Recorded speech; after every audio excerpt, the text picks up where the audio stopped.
ભરૂચ બાર એસોસિએશનની ચૂંટણી માટેનું ઉત્તેજના અને ઉત્સાહભર્યા માહોલમાં મતદાન યોજાયું હતું, જેમાં બે પેનલ વચ્ચે ચૂંટણી જંગ જામ્યો હતો. 853 સભ્યો ધરાવતા ભરૂચ બાર એસોસિએશનના પ્રમુખ, ઉપપ્રમુખ સહિત કમિટી મેમ્બરની 16 જગ્યા માટે ન્યાયાલય સંકુલ ખાતે મતદાન પ્રક્રિયા હાથ ધરાઈ હતી. શાંતિભર્યા માહોલમાં યોજાયેલ ચૂંટણીમાં સહકાર અને પરિવાર પેનલ વચ્ચે ચૂંટણી જંગ જામ્યો હતો, જેમાં પ્રમુખ પદ માટે સહકાર પેનલ તરફથી પૂર્વ પ્રમુખ પ્રદ્યુમનસિંહ સિંધા તેમજ પરિવાર પેનલના સિપાઈ અજબ ખાન વચ્ચે જંગ ખેલાયો છે. જો કે પરિણામ પૂર્વે જ સહકાર પેનલના પ્રમુખ પદના ઉમેદવાર પ્રદ્યુમનસિંહ સિંધાએ બાર કાઉન્સિલની ચૂંટણીમાં પણ ઉમેદવારી કરશે તેમ જણાવ્યું હતું. મતદાન પ્રક્રિયા 3 વાગ્યા સુધી યોજાયા બાદ મતગણતરીનું આયોજન હાથ ધરવામાં આવનાર છે.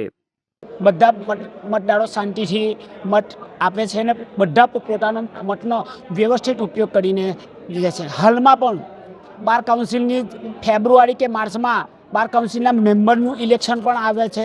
એમાં પણ મારા બધા મેમ્બરોની લાગણી છે તો હું એમાં પણ ઉમેદવારી ભરવાનો છું. હું એ ઇલેક્શન પણ લડવાનો છું. એ પણ આપ સાહેબનું આ માધ્યમ દ્વારા જણાવી દઉં. ને બીજી એક મારે વાત એ